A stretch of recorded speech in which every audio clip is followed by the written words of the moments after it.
Good morning to all. BSc part second organic chemistry के lecture 6 में आप सभी का स्वागत है। हमारा विषय चल रहा है फिनॉल। फिनॉल में काफ़ी कुछ हम पढ़ चुके हैं, उसके बनाने की विधियां और कुछ acidic properties, boiling point, hydrogen bonding, ये सारी चीज़ें हम पढ़ चुके हैं। आज का जो हमारा टॉपिक हम शुरू करने वाले हैं फिनॉल में, वो है फिनॉल की रासायनिक अभिक्रियाएं। जैसा कि फिनॉल की संरचना आपको आपके स्क्रीन पर दिख रही है। फिनॉल में एक तो होता है आपके OH पार्ट, ये देखिए फिनॉल में एक तो होता है आपके OH पार्ट, दूसरा होता है बेंजीन पार्ट। दो पार्ट्स हैं। तो फिनॉल की जो रिएक्शंस हम समझेंगे उसको बेसिकली हमने 3 पार्ट्स में डिवाइड किया है। पहला पार्ट वो होगा जिसमें हम केवल फिनॉल के OH समूह की अभिक्रियाएं पढ़ेंगे। दूसरी वो अभिक्रियाएं होंगी जो केवल बेंजीन वलय की होंगी, और तीसरी जो होंगी वो कुछ विशेष अभिक्रियाएं होंगी। तो चलिए हम शुरू करते हैं। सबसे पहले हमारी अभिक्रिया फिनॉल के OH समूह की अभिक्रिया है। तो देखिए ये जो रिएक्शन दे रखी है आपके सामने, कुछ नेम रिएक्शंस भी हैं और काफ़ी कुछ इसमें से सीधे सीधे 1 नंबर में या 2 नंबर में पूछा जा सकता है। आपको ध्यान का रखना है, सबसे पहले जो रिएक्शन है आपकी वो है सोडियम के साथ। हमने फिनॉल की अनुनादी संरचनाएं बनाई थी और उसमें हमने ये देखा था कि फिनॉल का जो नेचर होता है वो अम्लीय होता है। फिनॉल की अम्लीय प्रकृति होती है, और हमने इससे पहले के लेक्चर्स में भी ये पढ़ा है कि अगर कोई यौगिक की अभिक्रिया सोडियम से होती है और वो यदि हाइड्रोजन गैस निकालता है, इसका मतलब ये हुआ फिनॉल या जो भी कंपाउंड है वो अम्लीय प्रकार का होगा। तो उसी प्रकार से फिनॉल की अभिक्रिया जब सोडियम से की जाती है तो सोडियम के साथ अभिक्रिया करने पर सोडियम फिनॉक्साइड और साथ में हाइड्रोजन गैस निकलती है, जिससे हमें ये पता लगता है कि फिनॉल अम्लीय प्रकृति का है। दूसरी अभिक्रिया देखिए आप, वो है जिंक के साथ। ये अभिक्रिया कई बार मेडिकल एग्जाम में या फिर टीचर्स के जो एग्जाम्स होते हैं उनमें सीधे सीधे पूछी जा चुकी है, 2nd ग्रेड 1st ग्रेड में, कि फिनॉल की अभिक्रिया जब जिंक से होती है तो प्रोडक्ट क्या बनता है आपका, बेंजीन। ये देखिए आप, क्योंकि फिनॉल में से जो ऑक्सीजन है उसे हटाइए और जिंक के साथ जोड़ दीजिए तो बचेगा क्या, बेंजीन, प्लस बनता है इसका जिंक ऑक्साइड। तीसरी रिएक्शन होती है FeCl3 यानी उदासीन FeCl3 के साथ। उदासीन का मतलब ये हुआ कि फिनॉल का जब आप जलीय विलयन बनाते हैं तो वो होता है अम्लीय, उसको उदासीन करते हैं अमोनियम हाइड्रोक्साइड से। तो जब फिनॉल की अभिक्रिया उदासीन FeCl3 के साथ होती है तो बैंगनी कलर मिलता है, या फिर हम कहें इंग्लिश में वॉयलेट कलर का कंपाउंड बनता है। फेरिक फिनॉक्साइड उसका नाम होता है। फॉर्मूला देखें, C6H5O Fe। फेरिक फिनॉक्साइड उसका नाम होता है और बैंगनी कलर का बनता है। तीसरी अभिक्रिया जो है वो है सोडियम हाइड्रोक्साइड के साथ। तीसरी, चौथी और पांचवी, ये तीनों अभिक्रिया इंपॉर्टेंट है। अब ध्यान रखिए, फिनॉल की अभिक्रिया जब सोडियम हाइड्रोक्साइड की उपस्थिति में CH3I यानी एल्किल हैलाइड से होती है तो क्या बनेगा, जो रेड में लिखा है वो पार्ट आप हाइड्रोजन की जगह जोड़ दीजिए। यानी फिनॉल की अभिक्रिया जब हम पढ़ेंगे तो अभी हम फिनॉल के OH की अभिक्रिया पढ़ रहे हैं। फिनॉल का अम्लीय नेचर होता है, तो जब हम सोडियम हाइड्रोक्साइड की प्रेजेंस में CH3I से कराएंगे अभिक्रिया, एल्किल हैलाइड से कराएंगे, तो आप हाइड्रोजन को हटाएं और उसकी जगह CH3 लगा दें। यानी जो पॉजिटिव वाला पार्ट है CH3I कैसे टूटेगा, CH3 पॉजिटिव और I माइनस। तो जो प्लस पार्ट है उसको आप ऑक्सीजन पर जोड़ दीजिए और हाइड्रोजन को हटा दीजिए, आपका प्रोडक्ट बन जाएगा। तो ये जो प्रोडक्ट बना आपके सामने CH3I से अभिक्रिया होने पर वो है, ये देखिए C6H5OCH3, यानी ये ईथर बना है ROR। इसीलिए इस अभिक्रिया को कहा जाता है ईथरिफिकेशन, या फिर हम कहें बाय नेम ये रिएक्शन जानी जाती है विलियमसन ईथरिफिकेशन।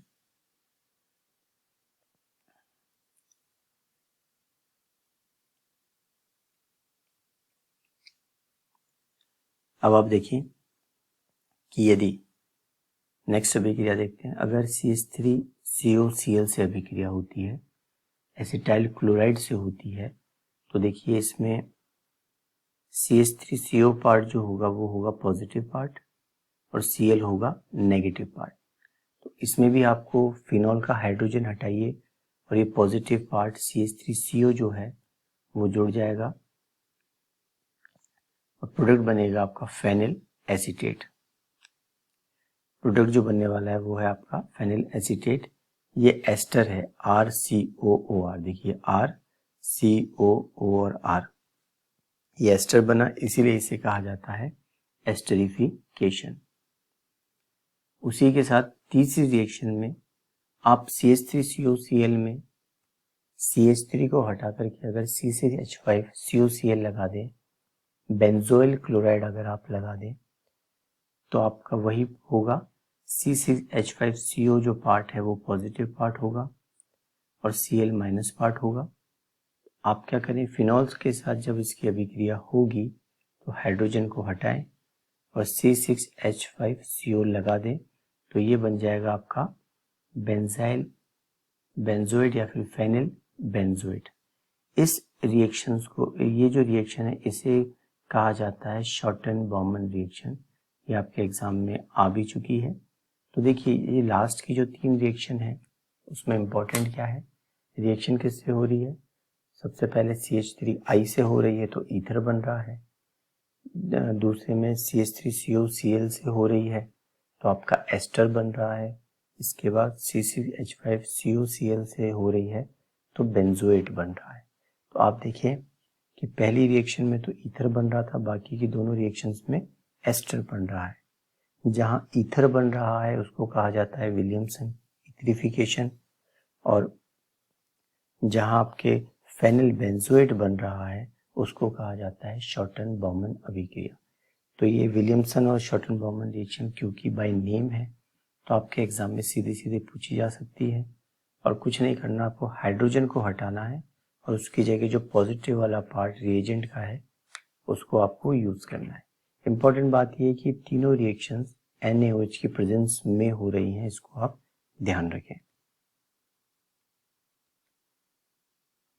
इसके बाद आप देखें, हमने एक अभी रिएक्शन पढ़ी कि फिनॉल की रिएक्शन किसके साथ होती है। ये देखिए आप, ये फिनॉल है, इसकी रिएक्शन यदि हम CH3COCl से करेंगे, एसिटाइल क्लोराइड से करेंगे, किसकी प्रेजेंस में, NaOH की प्रेजेंस में करेंगे, तो हमारा प्रोडक्ट बनेगा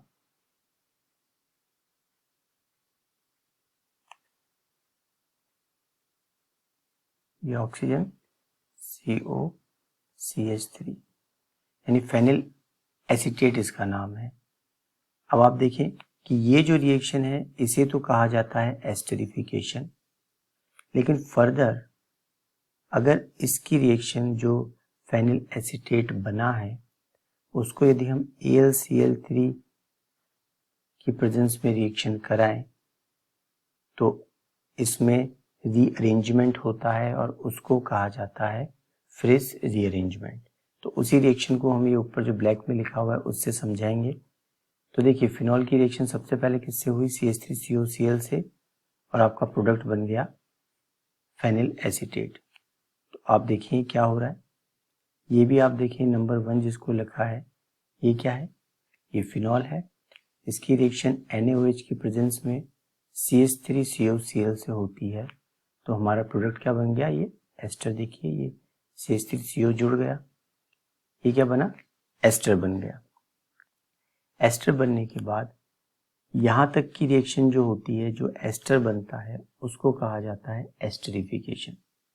अब ये एस्टर को जब फर्दर AlCl3 की प्रेजेंस में हम रिएक्शन कराते हैं, एक कंडीशन होती है 25 डिग्री सेल्सियस पर और एक कंडीशन होती है 160 डिग्री सेल्सियस पर।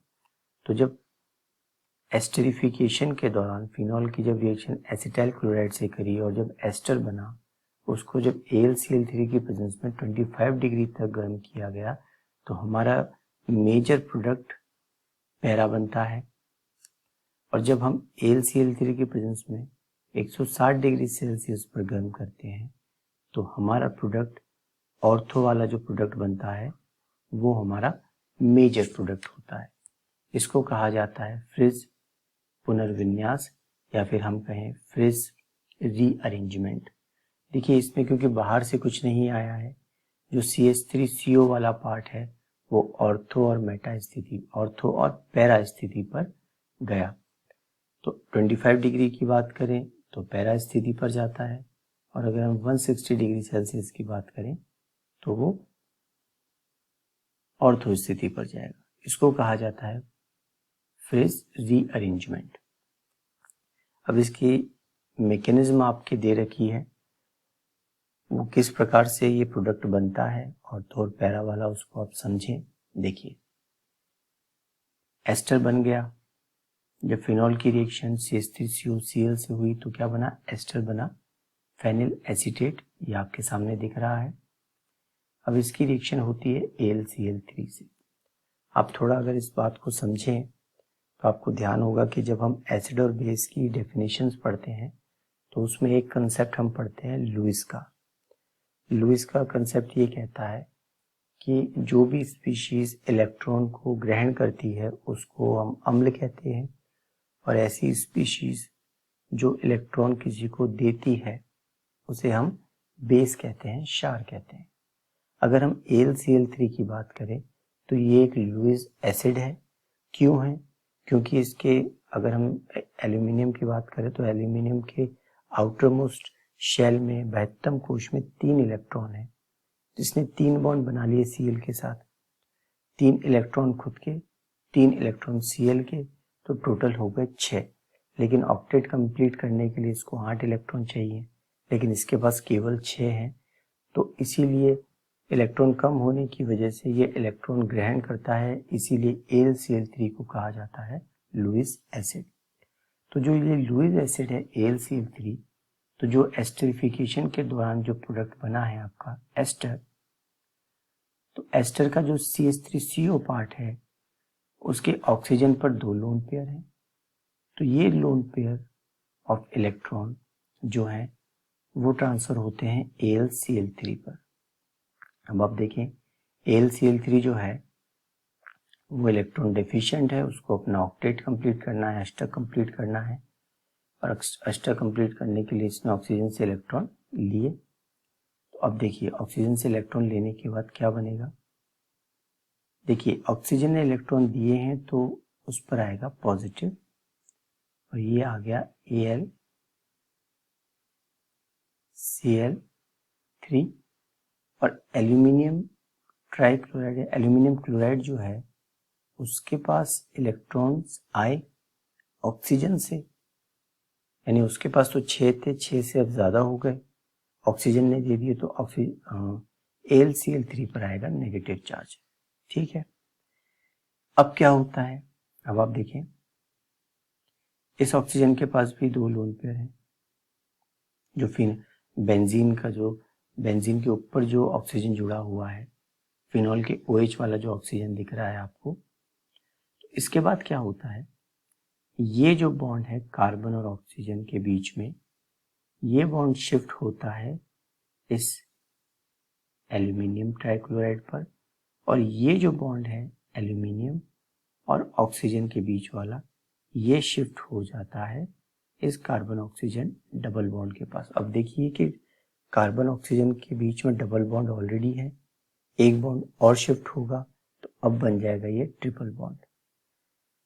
दूसरी बात आप देखें क्या बनेगा, ये ऑक्सीजन है, ऑक्सीजन से क्या जुड़ा हुआ है, AlCl3, इस पे है नेगेटिव चार्ज।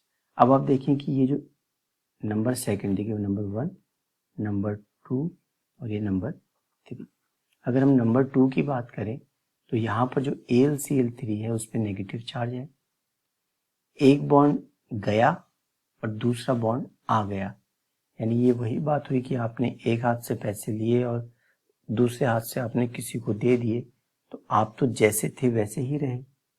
तो एल्यूमिनियम की स्थिति में भी यहाँ पर उस पर नेगेटिव चार्ज है, तो एक तरफ तो बॉन्ड बन रहा है और एक तरफ टूट रहा है, तो उसकी स्थिति बिल्कुल वैसी ही रहेगी, ना तो कोई चार्ज न्यूट्रलाइज होगा, कुछ भी नहीं होगा। यानी आपने एक हाथ से पैसे लिए और दूसरे हाथ से पैसे दे दिए, तो आपके तो बिल्कुल न्यूट्रल रहे, आपने तो जितने पैसे आए उतने दे दिए, तो आप पे तो कोई फर्क पड़ेगा ही नहीं। उसी प्रकार से एल्यूमिनियम ट्राइक्लोराइड में, एल्यूमिनियम क्लोराइड में आप देखिए ये जो स्ट्रक्चर सेकंड है उसके अंदर एक बॉन्ड बन रहा है और एक बॉन्ड टूट रहा है, इसलिए एल्यूमिनियम पे जो चार्ज है वो चार्ज एज इट इज रहेगा। तो आप नंबर 3 में देखें एल्यूमिनियम पे नेगेटिव चार्ज है, प्लस इसके साथ क्या बनेगा, ये CH3, इसके बाद ये कार्बन, ये ट्रिपल बॉन्ड और ये प्लस का चार्ज। अब आप देखें कि ये जो एल्यूमिनियम वाला बॉन्ड यहाँ शिफ्ट हुआ था, तो ये इलेक्ट्रॉन ऑक्सीजन पर तो शिफ्ट हुए नहीं है। अगर ऑक्सीजन पे शिफ्ट होते, जिसके ऊपर प्लस लगा हुआ है चार्ज, नंबर 2 में जो प्लस चार्ज लगा हुआ है जिस ऑक्सीजन पे, अगर एल्यूमिनियम से इलेक्ट्रॉन उस पर शिफ्ट हुए होते तो वो न्यूट्रलाइज होता। यहाँ तो बॉन्ड एल्यूमिनियम और ऑक्सीजन के बीच का बॉन्ड जो है वो कार्बन और ऑक्सीजन के बीच में शिफ्ट हुआ है, इसलिए इस पर भी एज इट इज चार्ज रहेगा। अब आप देखें अब क्या होता है, ये जो है बॉन्ड, ये एल्यूमिनियम क्लोराइड और ऑक्सीजन के बीच का बॉन्ड शिफ्ट होता है यहाँ पर। जब ये बॉन्ड यहाँ शिफ्ट होगा तो ये जो पाई बॉन्ड है वो शिफ्ट होता है इस कार्बन पर और ये पाई बॉन्ड शिफ्ट होता है इस ऑक्सीजन पर। अब ऑक्सीजन का जो आवेश है, जो चार्ज है, वो न्यूट्रलाइज हो जाएगा। अब आप देखें क्या स्ट्रक्चर बनेगी, ये है बेंजीन रिंग, ठीक है, एक ये हाइड्रोजन इस पर जुड़ा हुआ है, ये रहा। अब इसके ऊपर डबल बॉन्ड O आ चुका है।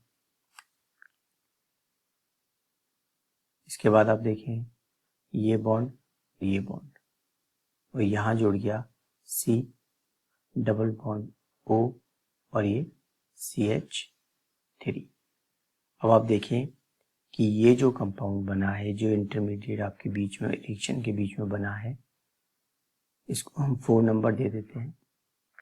अब इसमें देखें कि बेंजीन रिंग की जो एरोमेटिसिटी थी वो टूट गई है, यानी स्ट्रक्चर 1, 2 और 3 इन तीनों की बात करें तो इन तीनों में जो रिंग है वो प्लेनर है, सबकी हाइब्रिडाइजेशन sp2 है, और ये हक्कल का जो 4n+2 पाई का जो नियम है वो फॉलो कर रहा है, क्योंकि यहाँ पे 6 पाई इलेक्ट्रॉन है।